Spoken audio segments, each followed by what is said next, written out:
ಧರ್ಮಪ್ರಭು ನಾಡಪ್ರಭು ಬೆಂಗಳೂರು ನಿರ್ಮಾತೃ ಕೆಂಪೇಗೌಡರಿಗೆ, ಪರಮ ಪೂಜ್ಯ ಶ್ರೀ ನಿರ್ಮಲಾನಂದನಾಥ ಸ್ವಾಮೀಜಿಗೆ, ಶಿವೈಕ್ಯ ಬಾಲಗಂಗಾಧರನಾಥ ಸ್ವಾಮೀಜಿಗೆ, ಶ್ರೀ ಶ್ರೀ ಶ್ರೀ ನಂಜಾವಧೂತ ಸ್ವಾಮೀಜಿಗೆ, ನಾಡಪ್ರಭು ಕೆಂಪೇಗೌಡರಿಗೆ.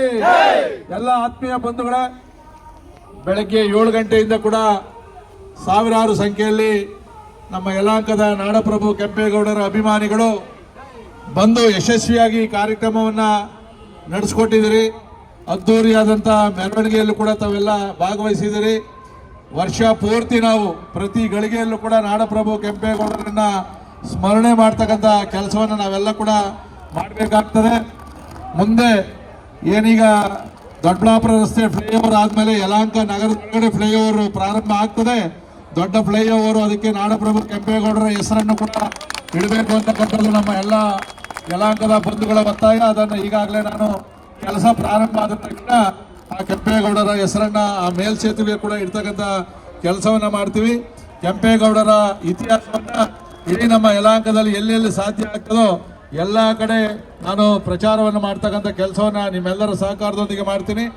ಇವತ್ತು ಎಲ್ಲ ಜಾತಿಯ, ಎಲ್ಲ ಧರ್ಮದ ಎಲ್ಲರೂ ಕೂಡ ಈ ಕಾರ್ಯಕ್ರಮದಲ್ಲಿ ಭಾಗವಹಿಸಿದ್ದೀರಿ. ಇದು ನಿಜವಾದಂಥ ಕೆಂಪೇಗೌಡೋತ್ಸವ, ಕೆಂಪೇಗೌಡ ಜಯಂತಿ ಅಂತೇಳಿ ನಾನು ಭಾವಿಸಿ, ಈಗಾಗಲೇ ನಾವು ಬೆಳಗ್ಗೆ 7 ಗಂಟೆಗೆ ಮಿನಿ ವಿಧಾನಸೌಧದ ಮುಂದೆ ಇರ್ತಕ್ಕಂಥ ಅಶ್ವಾರೂಢ ಕೆಂಪೇಗೌಡರ ಪ್ರತಿಮೆಗೆ ಮಾಲಾರ್ಪಣೆಯನ್ನು ಮಾಡಿ ಪುಷ್ಪಾರ್ಚನೆಯನ್ನು ಕೂಡ ನಾವು ಮಾಡಿ ಬಂದಿದ್ದೀವಿ.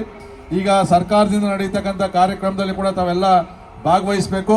ಬೆಳಗ್ಗೆಯಿಂದ ಕೂಡ ತಾವೆಲ್ಲ ಈ ಕಾರ್ಯಕ್ರಮದಲ್ಲಿ ಭಾಗವಹಿಸಿದ್ರಿ. ನಮ್ಮೆಲ್ಲರೂ ಕೂಡ ಧನ್ಯವಾದಗಳು. ಸಣ್ಣ ಪುಟ್ಟ ಅಕಸ್ಮಾತ್ ಏನಾದರೂ ಕಾರ್ಯಕ್ರಮದಲ್ಲಿ ವ್ಯತ್ಯಾಸ ಆಗಿದ್ರೆ ಅವೆಲ್ಲವನ್ನು ಕೂಡ ಮುಂದೆ ಸರಿಪಡಿಸ್ತಕ್ಕಂಥ ಕೆಲಸವನ್ನು ಕೂಡ ನಮ್ಮ ಆಯೋಜಕರು ಮಾಡ್ತೀವಿ ಅಂತಕ್ಕಂಥ ಮಾತನ್ನು ಹೇಳಿ, ಈಗ ತಿಂಡಿ ವ್ಯವಸ್ಥೆ ಇನ್ನೂ ಇದೆ. ದಯವಿಟ್ಟು ಯಾರಾದರೂ ಪಾದಯಾತ್ರೆ ಈ ಮೆರವಣಿಗೆಯಲ್ಲಿ ಭಾಗವಹಿಸಿದ್ರೆ ದಯವಿಟ್ಟು ಕೂಡ ಮತ್ತೆ ತಿಂಡಿಯನ್ನು ಸ್ವೀಕಾರ ಮಾಡಬೇಕು. ಸಂಜೆ 6 ಗಂಟೆಗೆ ನಾವು ಇವತ್ತೇನು ದೀಪಾಲಂಕಾರ ಐತೆ, ಇದಕ್ಕೆ ಲೈಟ್ ಅನ್ನು ಕೂಡ ನಾವು ಮಾಡಿಸಿದ್ದೀವಿ.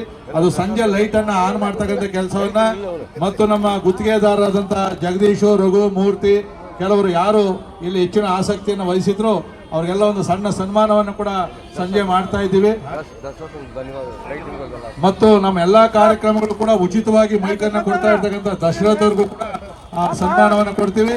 ನಾಡಪ್ರಭು ಕೆಂಪೇಗೌಡರು ಅವರಿಗೆ ಇನ್ನೂ ಆಯುರ, ಆರೋಗ್ಯ, ಐಶ್ವರ್ಯ, ಉಚಿತವಾಗಿ ಧ್ವನಿವರ್ಧಕವನ್ನು ಆಗ್ತಕ್ಕಂಥ ಶಕ್ತಿಯನ್ನ ಕೊಡ್ಲಿ ಅಂತಕ್ಕಂಥ ಮಾತನ್ನು ಈ ಸಂದರ್ಭದಲ್ಲಿ ಹೇಳ್ತೀನಿ. ಆವಾಗ ಆನ್ ಆಗೋ ಮೈಕೆ